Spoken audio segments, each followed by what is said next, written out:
Bubbles, houses, stocks, bitcoins are revealing strong inflation. Too much money in circulation. We are in a world of hurt.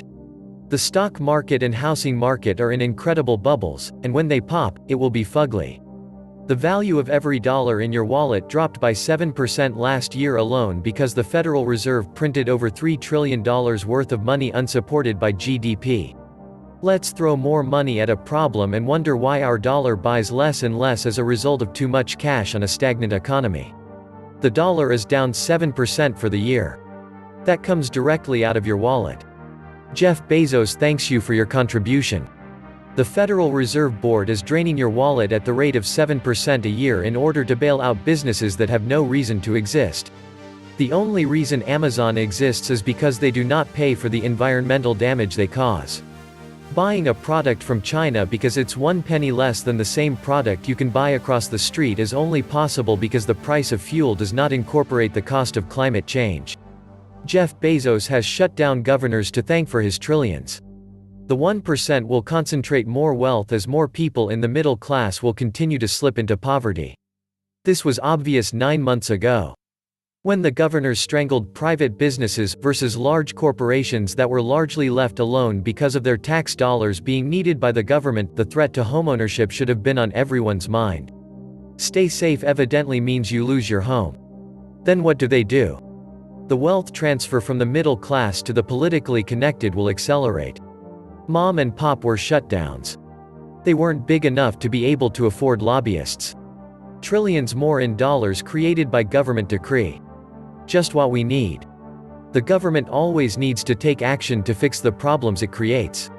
It makes things worse, making for further calls to take action. Rinse and repeat. Local banks and my congressman's office insist that there are no funds for landlords. This housing bubble bust will be much worse than in 2010 because prices and debt loads are much higher. It might be a good time to short banks. Oops, scratch that thought because the Treasury Department will just print more fiat currency, continuing to devalue the dollar. The government lockdowns in response to the pandemic has hastened the deflation of the commercial real estate bubble.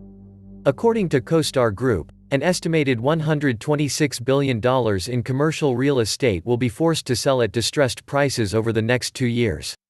That will eclipse the amount of distressed commercial property sold during the first 2 years after the 2008 financial crisis. And all of that printing will result in hyperinflation. Those criminal pricks could have turned it around in 2008, but no, they couldn't do that. They couldn't have short-term pain, and now the problem is far worse than 2008, so the pain will last a decade maybe more, after everything but silver and gold bubble pops. The Fed has been printing endless amounts of money since 2000. The past 3 presidents have been addicted to debt. The chickens will come home soon, and you don't want to be long anything.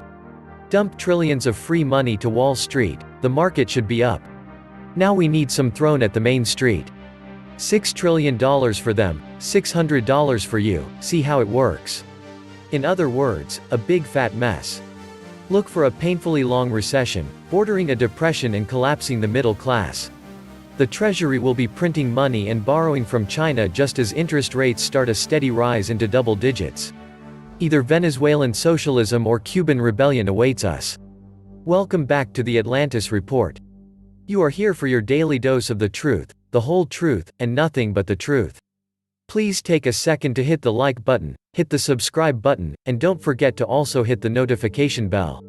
The banksters and mortgage servicing companies are allowed to suppress the actual delinquency numbers as long as those debtors are considered under government forbearance, be it local or federal. The reality is that once these limitations are lifted, all hell is going to break loose. Allowing mass evictions will not help anyone. The reason home prices are increasing by record amounts is because of low interest rates. Zero Fed rate and their money printing put money into the pockets of investors who are picking up real estate like nobody's business. You think you own your home, come to the next downturn, and you might find out you are renting. The bad news is that the low interest rates, low inventory, and high demand for better work from home accommodations have driven up housing prices to unsustainable levels. As soon as the unprecedented fiscal and monetary stimulus measures start to ratchet up inflation, interest rates will rise, and housing prices will plummet. Heck, Even a modest recovery with normal inflation and normal interest rates will bring the housing market crashing down. The bubble started summer of 2020, as low interest rates sparked a buying frenzy. The prices were very high at the same time. Sadly, those who bought last year will regret it because prices will only come down, and interest rates will remain low because the Fed cannot raise rates. Regardless, the idea of paying $250,000 plus for a house is insanity. It's a chain around the neck that lasts 30 years. This system is made to keep you enslaved, and hopefully, by the time you paid it off, you aren't diagnosed with dementia. Translate mortgage equals death pledge. Work from home is not permanent for most people. What happens when those people who moved to rural areas had to come back to the office? That's going to be interesting to see how that plays out. Some companies like Twitter told their employees that they could work at home indefinitely, but one would assume others will want their workers to come back. Residential real estate is completely supported, propped up by the federal government and Federal Reserve banking system via debt. Even more so than health care, student loans, agriculture, etc., price discovery isn't allowed to happen. Using rising home prices as a way to accumulate wealth has been a successful strategy for decades, except for the hiccup in 2008. If it stops working, there will be a whole lot of Americans who find themselves a whole lot less wealthy than they thought they were or would be. Leverage works in startling ways. If you put 10% down on a $250,000 house and it goes up 10%, you've doubled your money. If you put 10% down on a $250,000 house and it goes down 10%, you've lost all your money. Buying a home and getting a college degree were tickets to the middle class for generations of Americans. Past results do not guarantee future performance. The government doesn't care about small business people. They'll be perfectly happy to let every one of these small landlords go bankrupt, so their hedge fund buddies can swoop in and buy their properties for next to nothing. Ultra-low interest rates have not helped home buyers.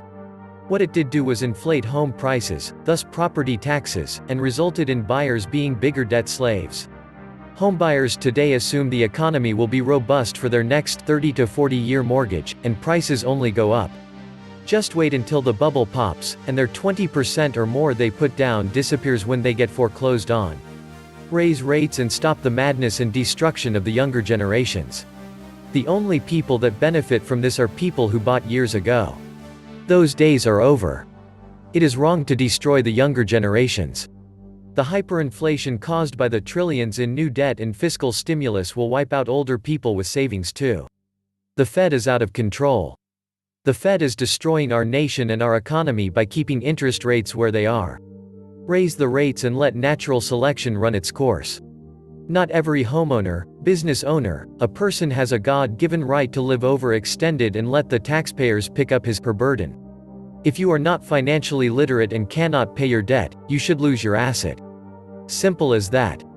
Overextend and pretend has been the game all around, not just in housing, for a number of decades. The pretend economy with everybody acting like believe, but not really, but putting on that face so that others think they believe and everybody pretends so long they forget what is real. It has been the government's goal since the 2008 crash to right-side upside-down homes. They have accomplished it by printing money and lowering interest rates. The problem is that now many will never be able to afford a home because many salaries did not keep pace with home prices. Before that, it was Clinton and Bush Jr. that pushed for everyone to own a home, which leads to the financial crisis of 2008. So in the full circle, the government at its best screwed the ones they were trying to help and many of the younger generations.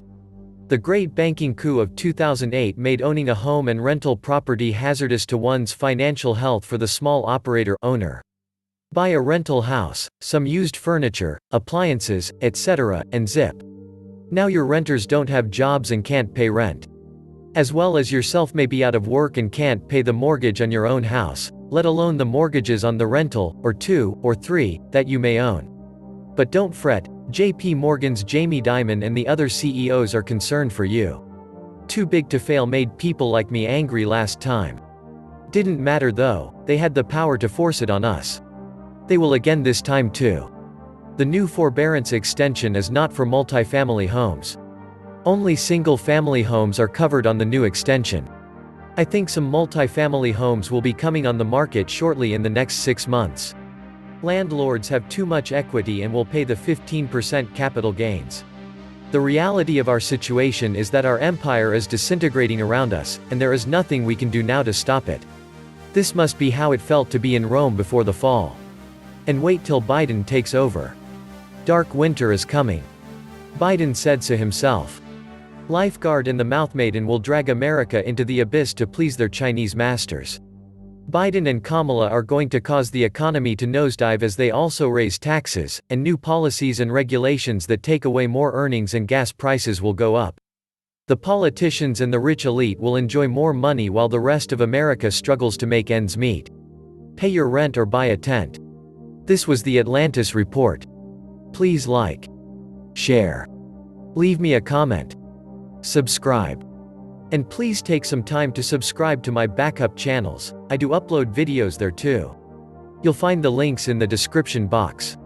You will also find a PayPal link if you want to make a donation. Thank you wholeheartedly to all those of you who have already donated. Stay safe and healthy, friends.